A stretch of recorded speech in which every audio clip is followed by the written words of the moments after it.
110 inches long, 82 inches wide. If you map that out on a grid, you get an area exactly the size of a standard parking spot. But in New York City, those dimensions don't hold a Honda Civic. They hold a fully functioning apartment. Behind these red brick walls and iron fire escapes, a parking spot-sized space costs exactly $650 a month. Usually, a space this small is a sign of financial struggle, but the person living here actually chose it. He voluntarily packed up and walked away from a lease in a towering blue-glass luxury skyscraper just to move in here. Trading a premium skyline view for a room where you literally cannot stand up straight seems irrational, but this extreme physical compromise allows for a level of financial flexibility that a luxury lease often prevents. Young professionals often face a specific systemic pressure. As income rises, the expectation is to upgrade your apartment, turning your living space into a physical demonstration of your professional success. This chart shows the impact on a typical budget. When average New York City rents peaked at $5,000 a month, it created a $60,000 annual liability. This massive portion of income is consumed entirely by housing, leaving almost nothing for savings. There is also a psychological weight to this arrangement. When you pay a premium for a luxury space, you feel obligated to spend your time inside it to justify the cost. The apartment becomes a destination you can't afford to leave, rather than a base for exploring the city.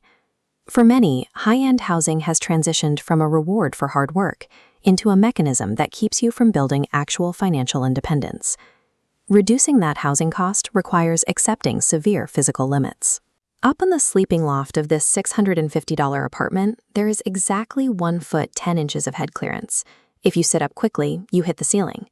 Maintenance in a space like this is often a DIY effort. During one heavy storm, the ceiling above the bed began to fail. The resident had to use tape to seal a hole and prevent rainwater from dripping directly onto his pillow throughout the night. Basic utilities are equally unconventional. To combat the summer heat, a standard window AC unit is mounted directly into a ceiling skylight. Furthermore, the bathroom isn't inside the unit, it's a shared space across the hall used by multiple neighbors. These conditions are difficult, but they aren't an accident. They represent a deliberate comfort tax paid to secure a level of personal autonomy that isn't possible under a $5,000 monthly rent. Making 80 square feet livable requires precise spatial engineering. Every piece of furniture must be multifunctional. The couch converts into a bed, specifically positioned so there is just enough room to open the refrigerator when it's folded down. This isn't an isolated case. Down the hall, a neighbor named JR pays $687 a month for a similar layout. This suggests that micro-living is a calculated choice for freelancers and artists who prioritize their work over square footage. JR's unit relies on specific micro-optimizations. He uses a compact induction cooktop instead of a stove, and his main workstation is a cabinet that folds down into a desk. Storage is moved entirely to the overhead loft space to keep the floor clear. Rather than seeing their apartments as miserable, these residents treat their homes as engineering problems. Every inch of space is managed to serve a specific, necessary function. The financial result of this physical trade-off is significant. While the city average for rent is $60,000 a year, this micro-apartment costs just $7,800. This leaves a massive delta. By downsizing, these residents keep $52,000 in liquid capital every single year that would otherwise go to a landlord. That extra money is used to buy back the amenities lost in the move. A $340 monthly gym membership, for example, provides the high-end fitness facilities and lounges that the micro-apartment lacks, while still leaving tens of thousands of dollars in profit. By cutting their housing overhead, these residents are taking a different path.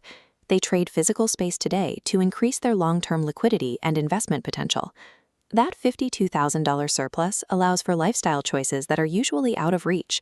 It goes toward market investments, international travel, and taking bold career risks without the fear of missing a massive rent payment. In this model, the priority moves away from interior square footage toward the flexibility provided by the savings. The value of living in New York is found out here, in the bustling energy of the streets, rather than inside the walls of an expensive apartment. Removing the high cost of housing means personal ambition is no longer constrained by the pressure of a massive monthly rent check. Ambition is redirected toward long-term goals. Taking a look at your own living situation, if you were willing to reduce your baseline standard to the absolute minimum, what personal or career goals would you suddenly have the resources to pursue?